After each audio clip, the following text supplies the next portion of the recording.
I am Savvy Mike, and this is Savvy Reviews. And well, this is my official movie review for one of the latest movies to come out this month. I'm going to be playing catch up for a while, but don't worry.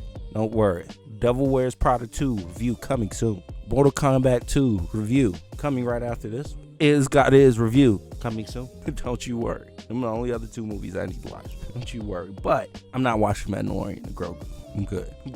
Either way, so instead of watching that, I went to watch I Love Boosters, right? And one is because I loved what Boots Riley did with his last movie, Sorry to Bother You, starring Lakeith Stanfield, who makes an appearance in this as well.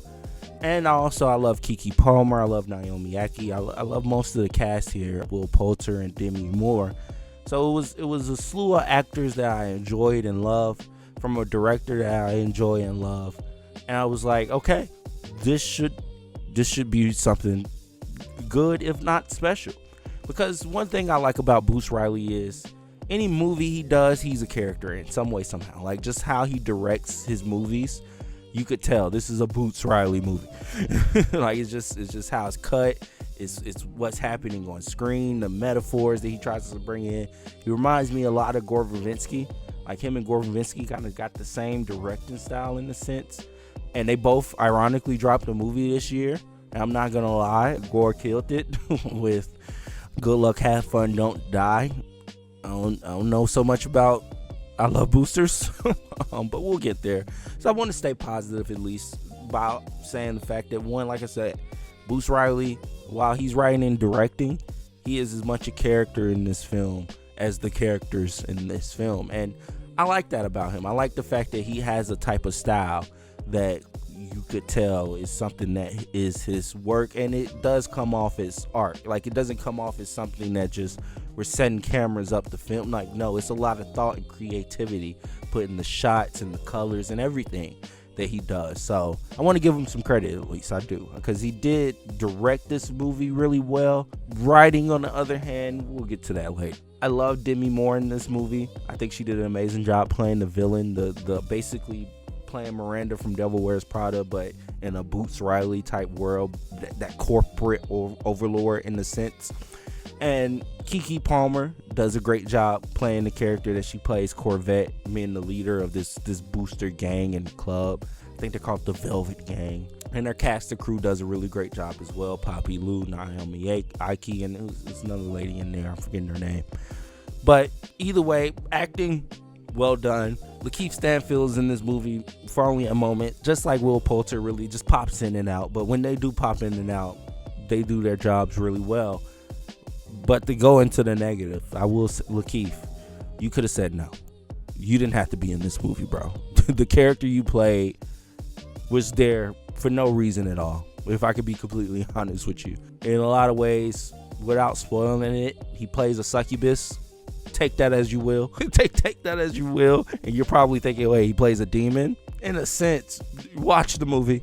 Or either way, just take it how you will. But yeah, Lakeith, you could have said no to that. You could have said it was no meat to this role. It was no reason for him to be in this movie at all. So he could have said no. It's either this role was just written within the weirdness of this script, or like Lakeith called Boots and said, hey, what you doing next? I want to be in it. And Boots was like, I'm making this movie about niggas who rob the fashion industry. You want to, I'll figure something out. I got you. And he just wrote some bullshit for him. Like dead ass. That's how it felt. It just felt random. And that's a lot of things in this movie. A lot of things in this movie just are a bit random.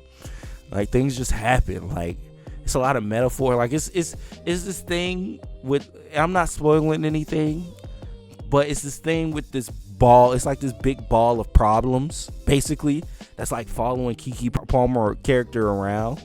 And it just pops up, and it's just this huge ball. And she's looking at it, and it's got rent due and stuff like that on it. And like, it has a purpose, I guess, but I don't even understand the metaphor. Because if you watch this movie, Keke Palmer's character motivation don't really get revealed until she's kind of forced to be the way that she is in the end.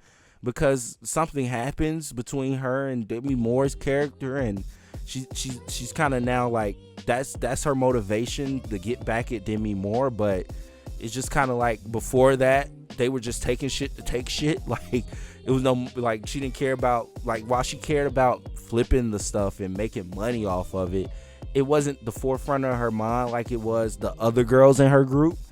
And even at some point in this movie, one of the girls go, "What are you doing this for? Like, are you doing this for us to make it out and make some money and hit a lick, or you just doing this shit to do it at this point?" Like, and it's just like, yeah, I've been wondering that for the whole fucking movie. Like, what is Corvette's motivation? Is it to follow this dream of be this designer? Is it to boost these clothes and hit a lick and be a hustler in these streets? Is it to go back and forth with Demi Moore's character because she stole one of her designs? What the fuck is going on? It's just too much. It's just too much. It was all convoluted. I'm sorry. It just got messy. It was like, I don't get what her purpose is right now. Like, what is she doing these things for? And while a certain plot device gets introduced, especially when Poppy Lou like character comes into frame, and I'll be honest, that's when the movie did start to get better. Like by the time Poppy Lou start and her story gets introduced to what we had going on, it finally felt like the movie had some purpose. It did, but then it kind of came back to me that it was like, wait, he basically did the same thing in Sorry to Bother You, except just with a different lens. It wasn't about fashion and niggas getting slaved in the fashion industry. It was about niggas just getting slaved at work. Like, this is the same story, except one was way executed way better and way better to watch, and this is just a mess. It's just, and then just visually weird things start happening. Just as far, like I said, Boots Riley is a character for sure in this movie. Like it starts to pop off on the screen when certain things happen, but it's just like, what? Like you're just in the seat like, I don't is it like, what are we doing this for? like I said, if you wanted to make Sorry to Bother You too, just put Lakeith Stanfield character in a different work environment that's ass in slavery basically, he could have just did that. I don't know why he needed to make this one to kind of tell the same story in a different lens. It was just stupid. I'm not gonna lie. Yeah, most of the problem with this movie is the writing. I'll be honest with you. The first 45 minutes of this movie is just random. It's just random shit happening. Like, yeah, they're boosting stuff, they're stealing stuff, and it's just random. It just all feels like what am I watching? And then, like I said, Poppy Lou character get introduced into the story, and then we finally get some sense of a plot. Like, we finally get some sense of something that I can lock in and invest on and see how it plays out. Even though, like I said, it kind of just goes back into that same story he did in Sorry to Bother You. Yeah, this was disappointing. I'm not gonna lie, I was disappointed. I was like, I expected better from Boots Riley. I expected a different story than the one he told previously. Not the same story, just in a different aesthetic. Just didn't work for me, unfortunately. But I do think he's a really talented director and writer. Like I said, when he really gets some meat, or get some substance to really start cooking on, he starts cooking. Like we start getting some, like I said, it feels redundant because you feel like you watched it in one of his previous movies, the same theme, but it's still enjoyable in a sense. So like, I forgive, like I'm not gonna call this movie trash, because the last 45 minutes really did save it.